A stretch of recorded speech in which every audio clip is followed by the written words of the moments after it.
in giving away the control, you got it. You got the kind of control you wanted. That's to say, where you had a loving relationship to the world,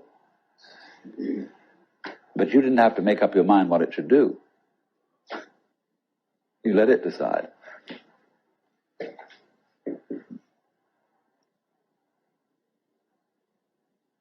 Now, do you see that's how your bodies work? You don't have to make up your mind what your nerve cells are going to do. You've delegated all that authority. If the President of the United States has to lay awake at nights thinking what every official under his command is going to do, he can't be president. He's got to make an act of trust in all those subordinates to be responsible and carry on their things in just the same way as you make an act of trust to all your subordinate organs to carry on their functions without you having to tell them what to do. And this is the secret of what we will call organic power as distinct from political power. Lao Tzu puts it in this way: the great Tao flows everywhere, both to the left and to the right.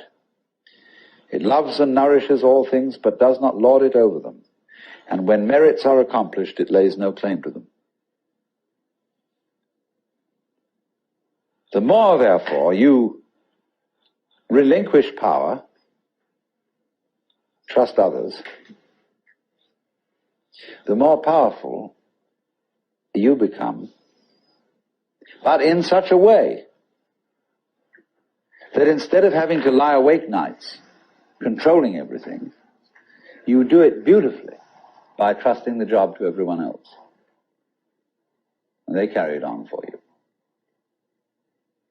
So you can go to sleep at night and trust your nervous system to wake you up in the morning. You can even tell it, I want to wake up at 6 o'clock, and it'll wake you up just like an alarm clock. This seems a sort of paradox to say this, but the principle of unity, of coming to a sense of oneness with the whole of the rest of the universe, is not to try to obtain power over the rest of the universe. That will only disturb it and antagonize it and make it seem less one with you than ever.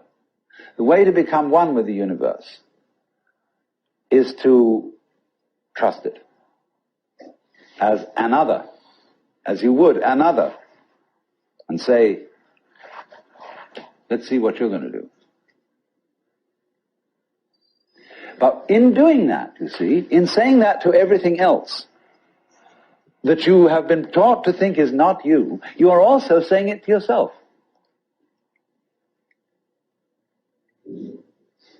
Because finally, as I pointed out, you do not know where your decisions come from. They pop up like hiccups. And when you make a decision, people have a great deal of anxiety about making decisions. There's this guy farmer, who ordered a help man to come in, and found he was an extraordinarily efficient worker, because the first day he put him on sawing logs. And he sawed more logs than anybody had ever sawed. It was fantastic. But it was all done in one day. So the next day he put him on to mending fences. And there were all kinds of broken fences around the farm, and in one day he had the whole thing done. So he thought, what am I going to do with this guy?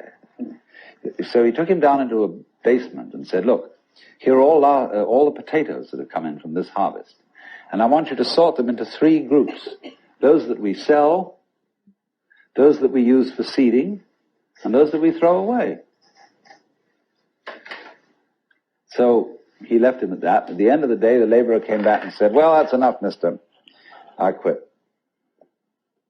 Oh, he said, you can't quit. I've never had such an excellent worker. I'll raise your salary. I'll do anything to keep you around here. I said, no. It's all right mending fences and chopping wood, but this potato business is decision after decision after decision after decision.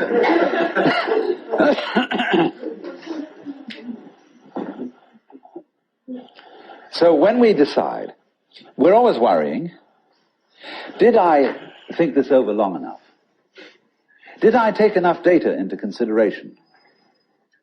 And if you think it through, you find you never could take enough data into consideration. The data for a decision in any given situation is infinite. So what you do is, you go through the motions of thinking out what you will do about this. And then when the time comes to act, you make a snap judgment.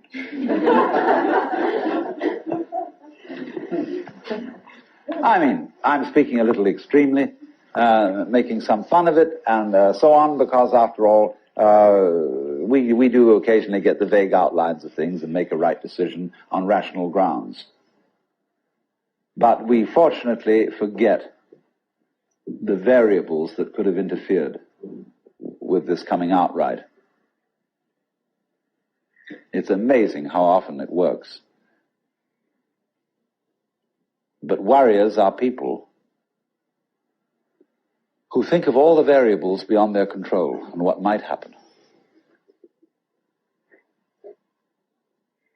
So then when you make a decision, and it works out all right, I think very little of it has much to do with your conscious intent and control. But somehow or other, you are able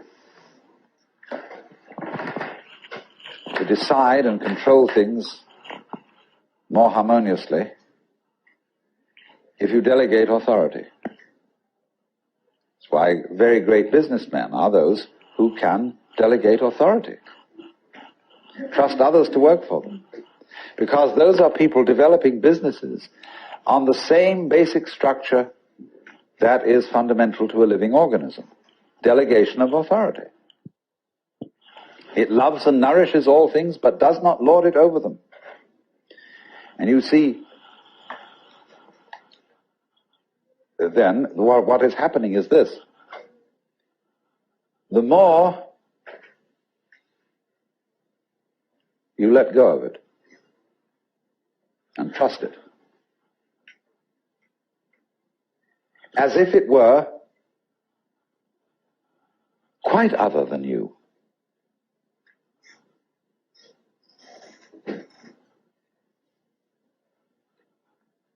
the more you realize the inseparable identity of self and other.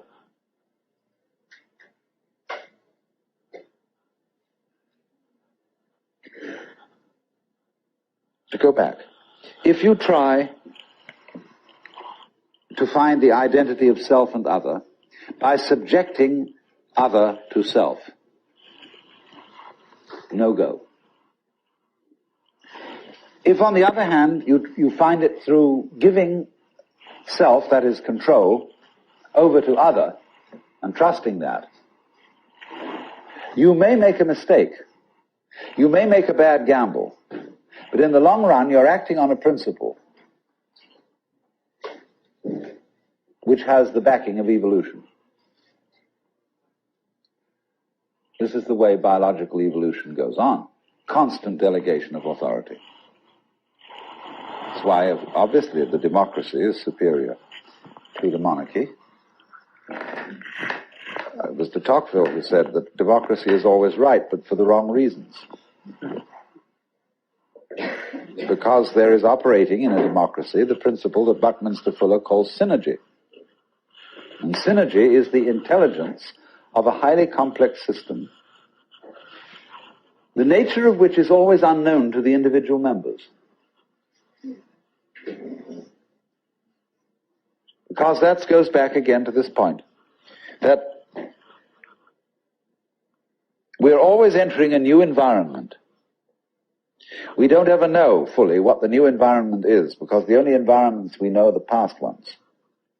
There is always then operating in the development of cellular life on any level a new way of organization, higher than any existing form, and we are not aware of it until after it's happened. If you ever saw, for example, the film Kon-Tiki, this man figured out a few things as to how to make a balsa wood raft to sail from South America to the Pacific Islands. But once he had set this in motion, he discovered that all sorts of unexpected factors cooperated with him. That when the wood got wet, it expanded so that the ties bit into it and held it completely secure.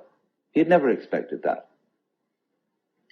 And he found that as he sailed along, a flying fish would simply alight flat on the deck every morning for breakfast. That all kinds of natural factors, it was just, he had touched a key where he was flowing with the course of nature, and everything cooperated with him. Because he had touched the key. He had made the act of fate. And he was just picking up, in other words, a practice which had been hundreds and hundreds of years ago, had been followed by others who had worked it out by their great ecological awareness.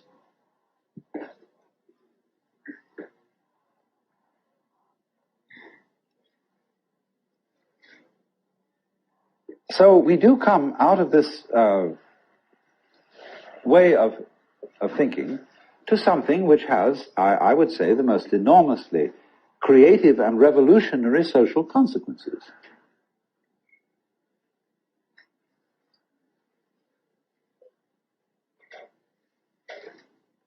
That it has become not virtuous,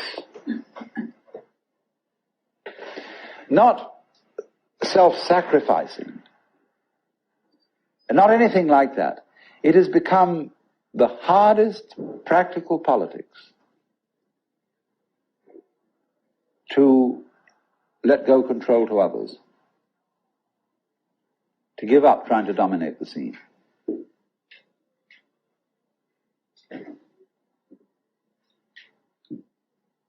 Also, in a parallel way, it has become at this time in our history very much hard practical politics.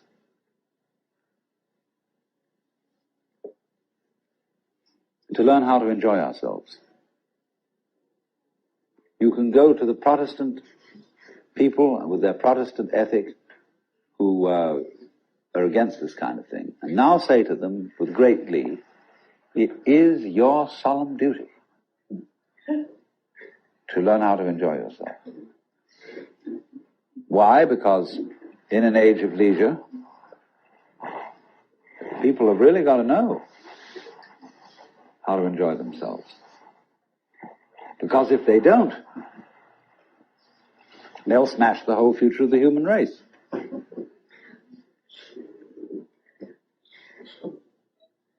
So a utopia has become not some sort of a dream, but an urgent necessity. We can't do without it.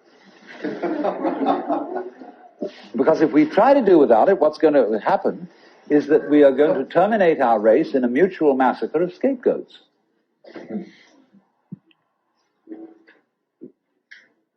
And so the present paranoia in the United States that is going on, where everybody is thinking up a new scapegoat and how great it will be to demolish them or get them out of power, all this kind of bickering and right and left politics has become irrelevant. Because we now have the opportunity of trusting our own intelligence, our own technology,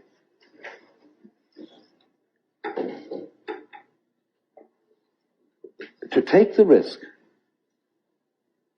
of doing what we want, which will work to the extent that we realize that what I want, basically, what I really want is what you want. And I don't know what you want. Surprised me.